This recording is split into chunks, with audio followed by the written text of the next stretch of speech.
What would you do if you had a prescription but your pharmacist refused to fill it? Well, today at 5:30 we told you about a Walgreens pharmacist who refused to give a woman a prescribed drug to end her pregnancy. According to Walgreens company policy, pharmacists can step away from filling a prescription if they have a moral objection, but they are supposed to find someone else who can.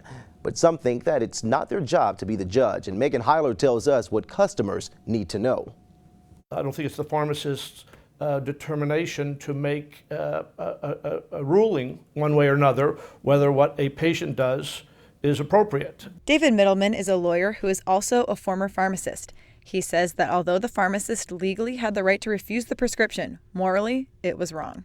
But it's a slippery slope, and that's why I believe that an appropriately written prescription by a certified physician handed to a pharmacist should be filled. The Michigan Pharmacists Association has a similar policy to Walgreens. If the specific pharmacist has a strong moral problem with the RX, they can refuse to do it, but it is also their responsibility to find someone else who can.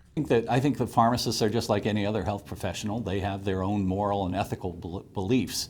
I do believe that if they're a health professional, though, they also have some responsibility to the patient. But when the issue is medical instead of moral, both men agree that pharmacists should get involved. They say a pharmacist should talk with the patient's doctor if they believe a drug has been overprescribed or could be abused. It really gets down to communication between the patient and the pharmacist, and also the pharmacist and the prescriber, to make sure that the pharmacist may not be missing something, or the pharmacist may know something that the prescriber doesn't know. There's an obligation on the pharmacist not to just stand by and, like a robot, do everything that is written in a piece of paper.